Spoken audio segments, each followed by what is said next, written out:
Okay, welcome back to State of the Nation. Well, as we spoke in the last segment, we were talking about how Black Americans and minority Americans of all colors and ethnicities are starting to wake up. It looks like they're starting to question some of these progressive leaders and the policies that have done more harm than good in many, many cases. We've discussed New York City. We could go right on down the list with LA and San Fran, Chicago, wherever. Americans grappling with these issues, widespread crime, a crisis on the southern border, racist DEI policies, confusion on on gender and sexuality, and all of this. And so even ambassadors with Project 21 Black Leadership Network recognize the achievements of Black Americans during Black History Month, and that's what we're in right now. But they're not looking backwards. They're filled with optimism as they look towards the future. And we're so happy to welcome, first time on the program, Project 21 Director of Membership Development, Donna Jackson. Donna, hello. Welcome to State of the Nation. It's wonderful to see you. How are you? I'm doing great. Thank you for having me. It's a pleasure. Well, it's a pleasure to have you. We were talking in our last segment with our prior guest about what's happening in the inner city and in the urban communities regarding politics. People are starting to wake up. They're seeing neighborhoods riddled with crime, even more than they've ever seen it before. No cash bail policies, stuff that are really having a proportional effect on these very communities that the left, acts as if they give a rip about. Well, that's not playing out. So what are you seeing? We heard Charlemagne the God get on there and basically say, nope, I'm not going to vote for Biden. We've seen several other Black celebrities and influencers come out and question the Democrat Party. What are you seeing with Project 21? Oh my gosh. A lot of my members live in some of these larger cities that are plagued by escalating crime, by failing schools, and by illegal immigration. That is a huge issue in minority communities because the Democrats said that illegal immigration is great for the country. What they didn't tell Black Americans is that all of these illegal immigrants are going to be placed in your community. Now, I was just talking to one of my members today. He said the real plot of putting illegal immigrants in minority communities is so that they can make sure that African American youth go to prison, because what they're doing is housing them in schools. They're closing down schools, high schools at a record number. They're actually closing down community centers, and they're using these places to house illegal immigrants so that you have young people that have nothing to do. So they're not getting educated in school. When you have a school system and it's not an unintended consequence, when you have Chicago school system, Baltimore school system, you have Miami, you have Milwaukee, you have all of these urban school systems where either 0%, get this, 0% of the high school graduates can actually read at an efficient level. Not only read, but they can't write, they can't do math, they can't do science, any of these things. So what are you doing? You're shutting down the school systems to make sure that the kids are illiterate. And then you're making sure that they don't have outside activities so that they can be preoccupied with something else. So what do you have? All of these people that are turning to crime because there's nothing else. And what happens when you have youth that are have nothing to do? They end up committing crimes. And so this is an intended consequence.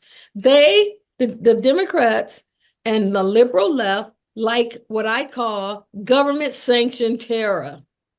Because long as you have government sanctioned terror, then you have people always crying out to the government for help.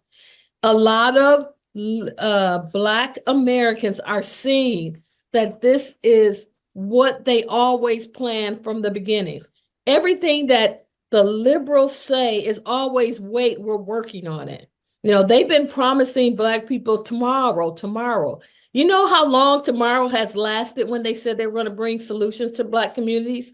60 years. Yeah. 60 years. Liberal cities have been run by Democrats. And instead of those areas getting better, it's been doing nothing but getting worse. And so you have a staggering dropout rate. I mean, to the point that they don't even hide it anymore. They're not even offering high school education. They're just blatantly closing the school because they don't even plan on the kids even making it to that level.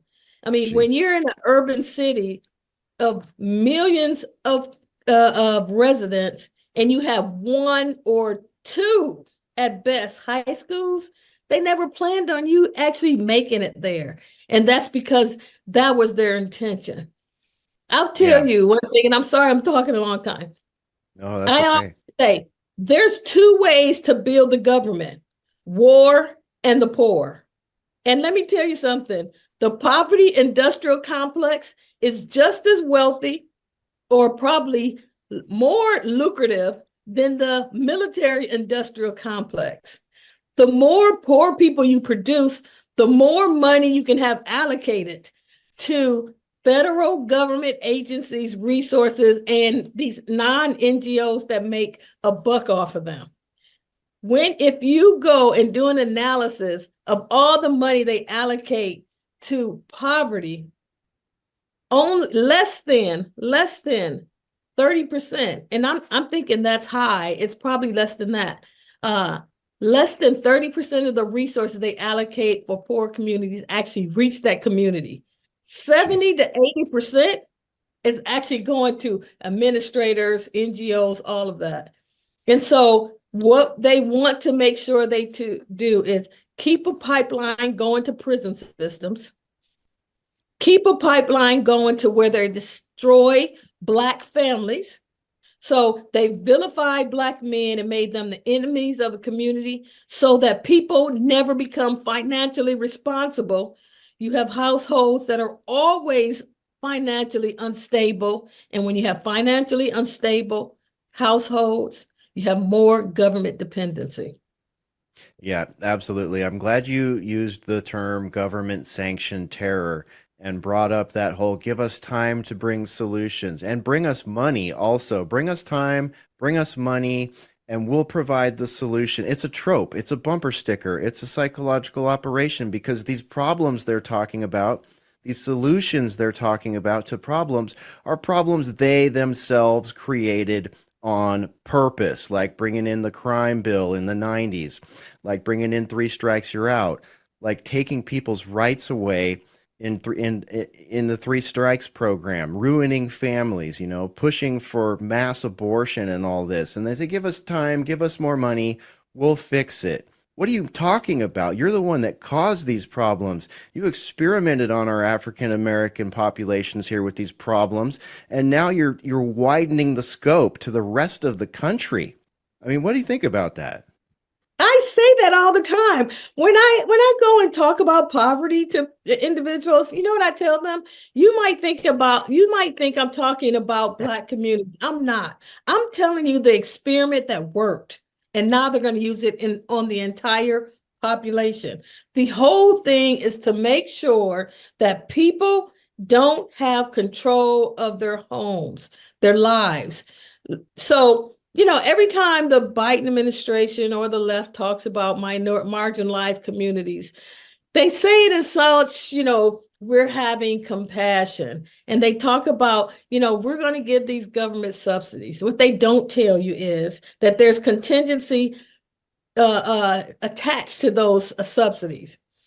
If you take a government subsidy, say like welfare for dependent kids or housing vouchers, they come with what I call ceilings.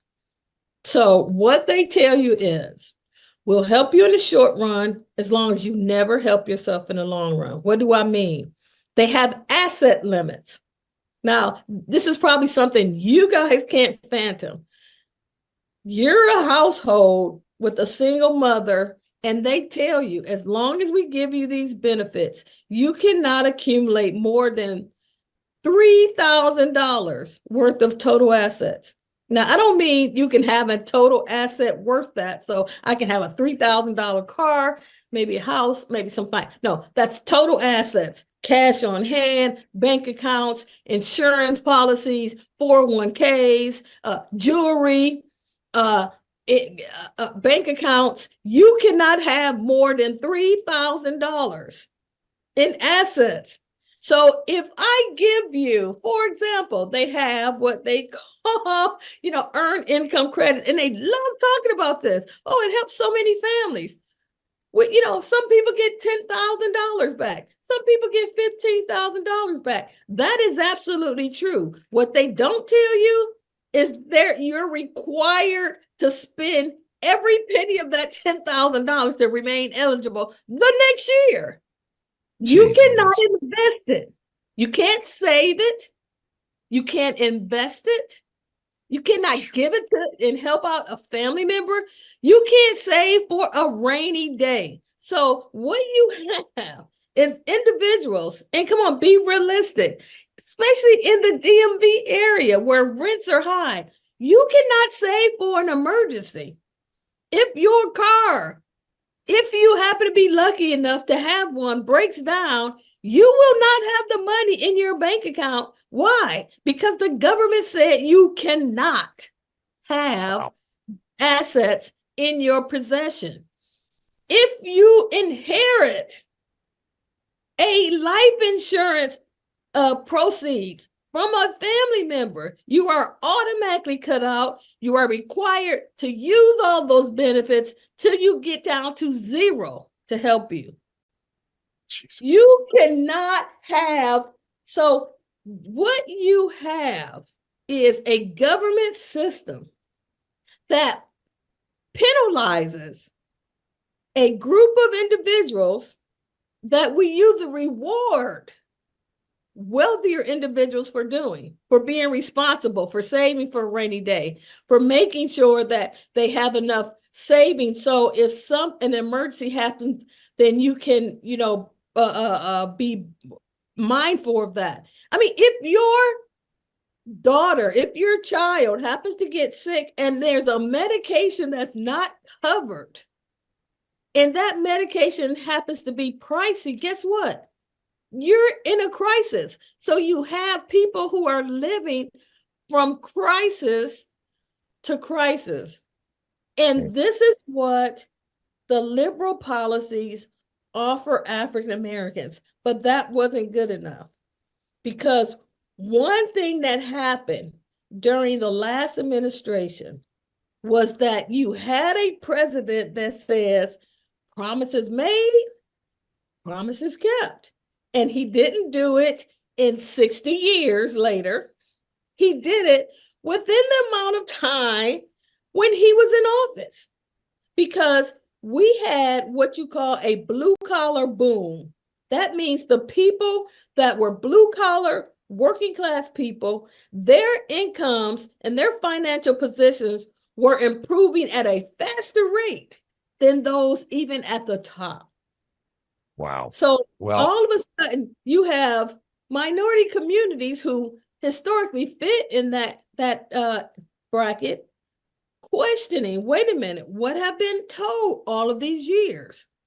So they had to make a stop to that, because all of a sudden you have people that might leave. And so that's when they started introducing the organized crime.